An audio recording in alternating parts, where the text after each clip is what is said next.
A common theme amongst those involved in nationalism is to be reactionary, to blame the most notable issue, whilst also denying their own involvement in the issues which we face. Typically, we blame the left or we blame immigration, and it would seem more often than not that these are not baseless accusations, as we have seen time and time again. Petty crime, paedophilia, rape gangs. The list goes on and on, a list that has a disproportionate representation of those of immigrant backgrounds, whether that be fresh off the boat, second generation, or even third generation. The blame for this phenomenon which we find ourselves in, this outright invasion of our nation, lies in the hands of the few rather than that of the many. It is easy to sit there and to point at the most notable issue, but it is not the left that are our enemy, nor is it the immigrants for that matter. The true enemy lies much closer to home. The true enemy lies within Westminster. Do not misconstrue what I am saying to you. Mass immigration is a threat, perhaps the greatest threat we have ever faced. The threat of the extinction of our people, our culture, our heritage, and our very way of life.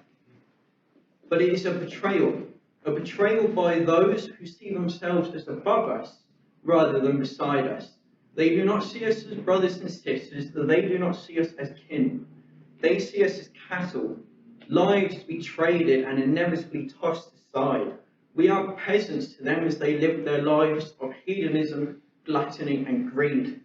This is your true enemy. They do not associate themselves with blood. They do not associate themselves with soil. They associate themselves with power, with prestige, and personal financial gain. They lord themselves over us, throwing around words like pride, progress, and diversity. But what does diversity really mean? Because it doesn't mean acceptance, it does not mean growth, it does not mean harmony or any of the other rubbish which they try and feed you. Diversity means chaos, it means instability, and it means ethnic genocide.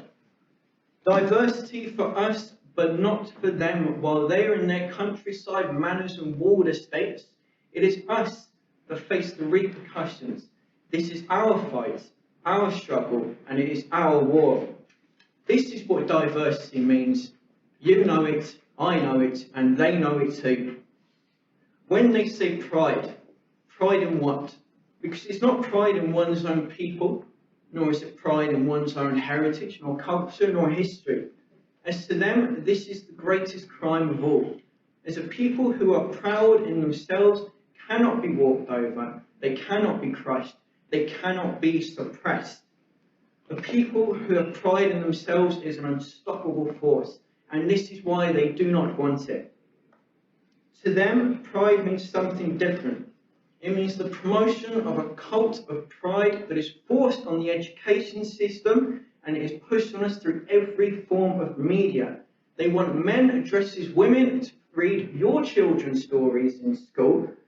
They want the mutilation of young boys and girls driven mad by the ideology of transgenderism, who have been exploited by their bad mental health. They needed help and instead they were exploited.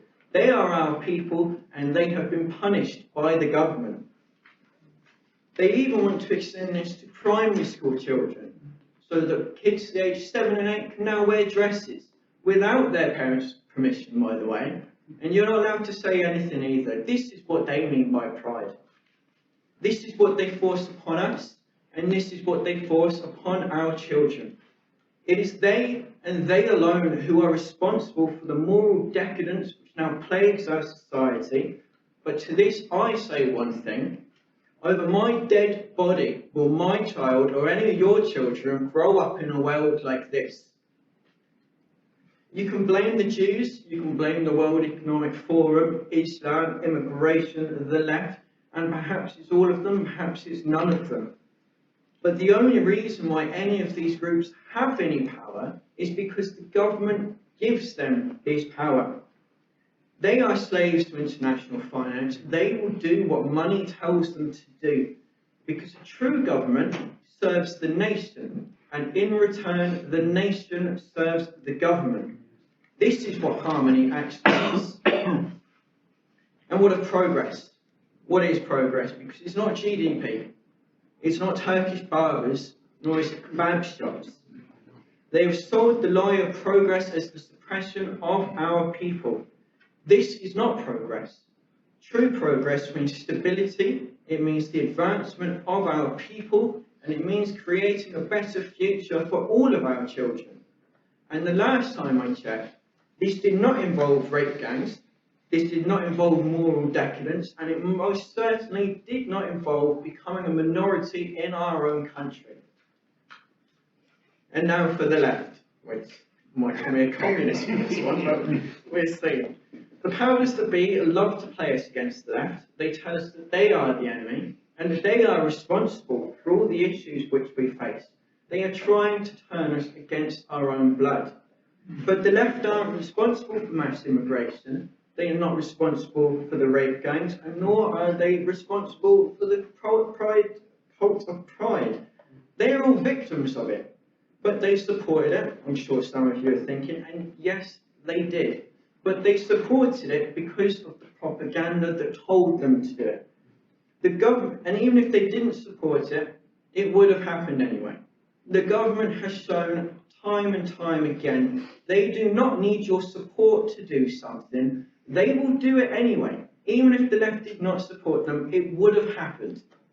Labour, Conservatives, it doesn't matter. They are two sides of the same coin. The left are just the same as you and I. We share the same blood, the same heritage, the same history, the same love for our people, and we want a better future. We just disagree on what that future looks like. They believe, in their own way, that they are doing what is best. And of course, they have fallen for the propaganda that says they are doing what is right. So you can't entirely blame them. After all, I'm sure most of us in this room are not perfect. I myself am far from perfect. I was not born a nationalist. I didn't have a father in the BNP nor an uncle in the National Front. In fact, I was a victim of this state's propaganda. But if I can stand before you, completely changed, then so can they, all of them. The left, the right, and us, the third option, we all want what's best. We just currently disagree on what is best. But I, for one, will welcome any leftist who decides to come over, and anybody on the right also, if they change their opinions and decide they want to be with us.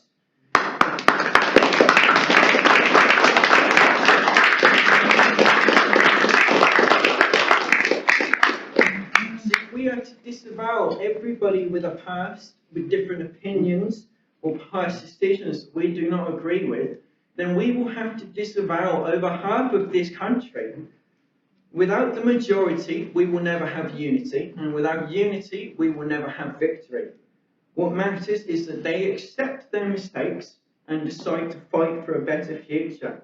If they have changed, and they are willing to make the sacrifice that needs to be made to achieve the destiny that the British people desire, if they are prepared to sacrifice for the greater good, then they're one of us.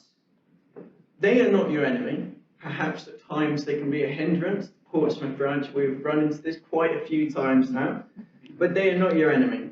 The mafia, that is Westminster, the largest criminal organisation in this country, infiltrated and controlled by finance, they are your enemy. They are responsible for the ills and woes of today, tomorrow, and even yesterday. Yeah. They can attack us, they can berate us, they can attempt to suppress us, but inevitably the whole house of cards will come tumbling down. They